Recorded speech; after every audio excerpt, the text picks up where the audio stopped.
1, 2, 3, come on.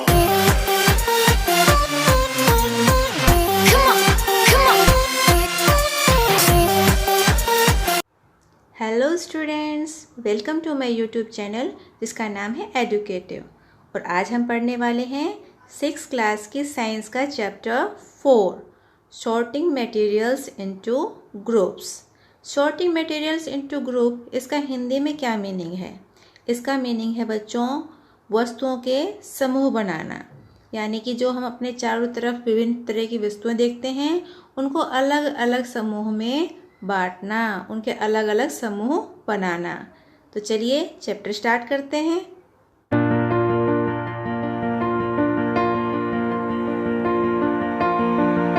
तो यहाँ देखिए, यहाँ डिफरेंट तरह की अलग अलग वस्तुएं दिखाई गई हैं। सबसे पहले हमारा टॉपिक है इसमें ऑब्जेक्ट अराउंड अस, हमारे चारों तरफ हमारे आसपास की वस्तुएं। We saw that our food and clothes have so much variety in them. तो बच्चों हमने देखा कि जो हमारा भोजन है और हमारे जो वस्त्र हैं यानी कि क्लोथ्स, उसमें बहुत तरह की विभिन्नता पाई जाती हैं। मतलब कि हम विभिन्न तरह के भोजन खाते हैं और अलग अलग तरह के कपड़े यूज़ करते हैं। Not just food and clothes, there is such a vast variety of objects everywhere. तो सिर्फ फूड और क्लोथ्स ही नहीं, हम अपने आसपास बहुत सारी तरह के ऑब्जेक्ट यानी कि पदार्थ भी देखते हैं। We see around us a chair, a bullock cart, a cycle, cooking utensils, books, clothes, toys, water stones and many other object. तो बच्चों हम अपने चारों तरफ बहुत से तरह के ऑब्जेक्ट देखते हैं, बहुत सी वस्तुएं देखते हैं, जिनमें कोई चेयर भी हो सकती है, कोई बैलगाड़ी हो सकती है, साइकिल हो सकती है, या कुछ खाना पकाने वाले बर्तन, क्लोथ्स, बुक्स या कोई खिलौने भी हो सकते हैं। ये देखिए, आपको यहाँ पर डिफरेंट तरह की वस्तुएं दिखाई भी हुई हैं। All these object have different shapes, colours and uses. तो ये जितनी भी तरह की वस्तुएं आप देखते हैं, इनके अलग अलग शेप होती है, अलग अलग रंगों के होते हैं ये, और इनके यूज़ यानी कि उपयोग भी अलग अलग होते हैं। Look around and identify objects that are round in shape. तो अपने चारों तरफ देखिए और जो भी ऑब्जेक्ट, जो भी वस्तुएं राउंड शेप की हैं, उनको पहचानने की कोशिश कीजिए। Our list may include a rubber ball, a football and a glass marble. तो हमारी लिस्ट में क्या क्या हो सकता है जो राउंड शेप के होंगे? कोई रबर की बॉल हो सकती है, कोई फुटबॉल हो सकती है, या जो ग्लास के मार्बल होते हैं, कंचे होते हैं, वो भी हो सकते हैं। जो भी राउंड शेप की चीज़ें आपको दिखती हैं अपने आसपास, उनको आप इंक्लूड कर सकते हैं। If you include objects that are nearly round, our list could also include objects like apple, oranges and an earther pitcher यानी कि घड़ा। तो अगर आप कुछ राउंड शेप जैसे दिखने वाले शेप की बात करें और उनको भी इंक्लूड करें, तो इसमें और कौन से ऑब्जेक्ट शामिल हो सकते हैं? एप्पल, ऑरेंजेस और घड़े को भी शामिल कर सकते हैं। Suppose we are looking for objects that are edible. तो मान लीजिए हम उन वस्तुओं की खोज कर रहे हैं जो कि खाने योग्य होती हैं, जिनको कि हम खाते हैं। We might include all the items that we have listed in table 1.1, 1.2, 1.3 in chapter 1। तो इसमें वो सभी फूड आइटम हो सकते हैं जिनको कि हमने चैप्टर 1 में पढ़ा था, डिफरेंट टेबल्स में। अगर आपने वो चैप्टर नहीं पढ़ा है तो उस चैप्टर की वीडियो भी हमारे चैनल पर है, जिसका लिंक मैं ऊपर आपको आई बटन में दे दूँगी, तो वहाँ से जाके आप उस चैप्टर को भी पढ़ लीजिए। We might also find that some of those round shape object we just listed out are also in this. तो आप पाएंगे कि जिन राउंड शेप के ऑब्जेक्ट की लिस्ट हमने बनाई है वो भी उस ग्रुप में मिल सकते हैं। लेट अस से we wish to make a group of objects that are made of plastic. तो अब हम एक ऐसे ग्रुप को बनाते हैं जिसमें कि जो ऑब्जेक्ट होंगे वो प्लास्टिक के होंगे। Buckets, lunch boxes, toys, water containers, pipes and many such objects may find a place in this group. तो उस ग्रुप में कौन कौन से ऑब्जेक्ट शामिल हो सकते हैं? बकेट यानी कि बाल्टी, लंच बॉक्स, कुछ खिलौने हो सकते हैं, वाटर कंटेनर हो सकते हैं, कुछ पाइप हो सकते हैं पानी के, और भी चीज़ें शामिल हो सकती हैं जिन्हें आप अपने ग्रुप में शामिल करते हैं, जो कि प्लास्टिक के बने होंगे। There are so many ways to group object.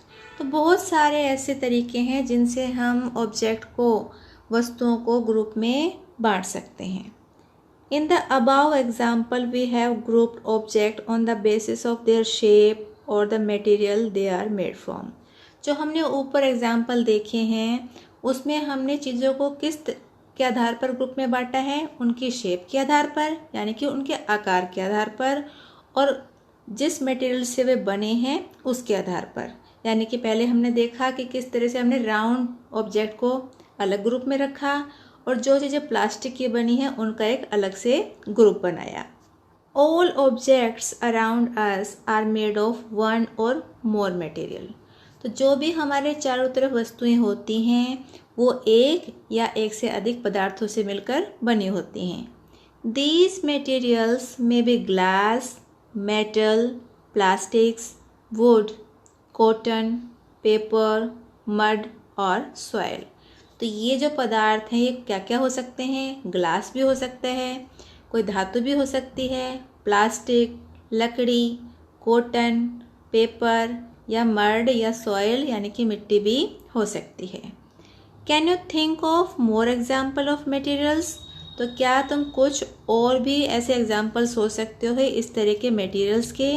अगर सोच सकते हैं तो बताइए कि और कौन कौन से मटेरियल हो सकते हैं। और अब आपके लिए दी हुई है एक एक्टिविटी, देखते हैं इसमें क्या करना है। Let us collect as many object as possible from around us. तो जितने भी ऑब्जेक्ट आपसे हो सकते हैं उतने ही आप कलेक्ट करने की कोशिश कीजिए अपने आसपास से। Each of us could get some everyday object from home and we could also collect some object from the classroom और फ्रॉम आउटसाइड द स्कूल। तो इनमें से कुछ ऐसे ऑब्जेक्ट हो सकते हैं जो आप अपने घर पे यूज़ करते हैं, कुछ ऐसे हो सकते हैं जो आपके क्लासरूम में मिल जाएंगे, और कुछ ऐसे भी हो सकते हैं जो कि क्लासरूम के बाहर से भी या स्कूल के बाहर से भी ले सकते हैं। What will we have in our collection? तो जो हमने जो कलेक्शन तैयार की है उसमें क्या क्या होगा? Chalk, pencil, notebook, rubber, duster, a hammer, nail, soap, spoke of wheel, bat, matchbox, salt, potato। तो इस हमारी जो लिस्ट में क्या क्या शामिल हो सकता है? चौक हो सकता है, पेंसिल, रबर, नोटबुक, डस्टर, हथौड़ा या कोई साबुन, कील या व्हील हो सकता है, बैट हो सकता है, आलू, नमक या माचिस हो सकती है। We can also list objects that we can think of but cannot bring to the classroom। इस लिस्ट में हम कुछ ऐसे ऑब्जेक्ट भी शामिल कर सकते हैं जिनको हम क्लासरूम में ला तो नहीं सकते लेकिन उनके बारे में सोच सकते हैं। For example wall, trees, doors, tractor, road. जैसे कि वॉल है यानी कि दीवार, ट्रीज पेड़, डोर्स दरवाजे, और ट्रैक्टर और सड़कें। तो इस तरह से इस लिस्ट को आप बनाइए। Separate all object from this collection that are made from paper और वुड। तो जो अब आपने कलेक्शन तैयार की है उससे जो पेपर से बने हुए चीज़ें हैं और लकड़ी से उनको अलग कर लीजिए। This way we have divided all objects into 2 group. तो इस तरीके से हम सभी ऑब्जेक्ट को 2 ग्रुप में बांट लेंगे। One group has the objects that are made from paper or wood, while the other group has the objects that are not made of these material। तो इस तरह से अब हम वस्तु को 2 ग्रुप में बांट लेंगे। एक में तो क्या शामिल होंगे? वे सभी ऑब्जेक्ट या वस्तुएं जो कि पेपर से बनी हैं या लकड़ी से बनी हुई हैं, और एक में जो इनसे नहीं बनी हुई हैं। Similarly, we could separate the things that are used for preparing food. और इसी तरह से हम ऐसे एक ग्रुप बना सकते हैं जिसमें कि हम कौन सी वस्तुओं को शामिल करेंगे जो कि खाना पकाने के काम आती हैं, भोजन को पकाने के काम आती हैं।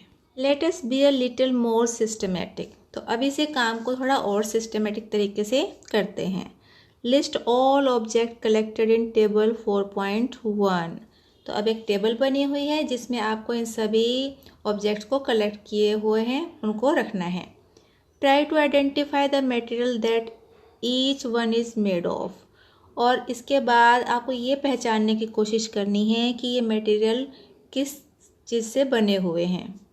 It would be fun to make this a large table collecting information about as many objects as possible। तो ये आपके लिए बहुत ही उत्सुकता भरा काम भी हो सकता है कि इतनी बड़ी टेबल बनानी है और साथ में ये जानने की कोशिश भी करनी है कि कौन सी चीज़ कौन से मटेरियल से बनी हुई है। तो अगर आप सबकी नहीं बना सकते तो कुछ मटेरियल की तो ज़रूर बनाइए। It may seem difficult to find out the material out of which some of these objects are made. In such cases, discuss with your friends, teachers and parents to identify the material। और अगर आपको ये find out करने में कोई problem होती है कि कौन सी वस्तु किस मटेरियल से बनी हुई है, तो इसमें आप अपने फ्रेंड की हेल्प कर सकते हैं और उनकी हेल्प ले भी सकते हैं, उनके साथ डिस्कस भी कर सकते हैं, अपने टीचर्स से डिस्कस कर सकते हैं और साथ ही साथ अपने पेरेंट्स से भी डिस्कस करके पता लगा सकते हैं कि कौन से मटेरियल से कौन सी वस्तु बनी हुई है। बच्चों, ये है टेबल 4.1 जिसमें यहाँ पर लिखे हुए हैं ऑब्जेक्ट, और यहाँ जो टेबल का जो पोर्शन है इसमें क्या लिखा हुआ है कि जिस मटेरियल से ये ऑब्जेक्ट बने हुए हैं उनका नाम लिखा हुआ है। तो आप भी अपने सभी ऑब्जेक्ट्स का नाम यहाँ लिखिए और जिस मटेरियल से वो बने हैं वो यहाँ पर लिखिए। जैसे कि देखिए प्लेट लिखा है सबसे पहले, तो प्लेट किससे बनी होती है? स्टील से, ग्लास से या प्लास्टिक से या और किसी मेटल से भी बनी हो सकती है। फिर पेन है, पेन प्लास्टिक का भी हो सकता है और मेटल का भी हो सकता है। तो इस तरह से इस टेबल को कंप्लीट कीजिए।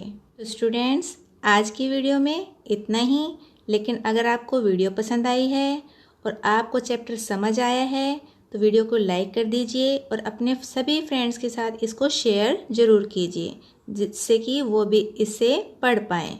और अगर आप चैनल पे नए हैं तो चैनल को कर लीजिए सब्सक्राइब और उसमें जो बेल आइकन दिया हुआ है उसको प्रेस कीजिए ताकि सभी वीडियोज़ की नोटिफिकेशन आप तक टाइम पर पहुंच पाएँ। और अगर आपके कुछ चैप्टर मिस हो गए हैं तो उनको भी आप पढ़ पाएँ। और लास्ट में बस यही कहूँगी, घर पर रहिए मगर पढ़ते ज़रूर रहिए। Thank you for watching my video.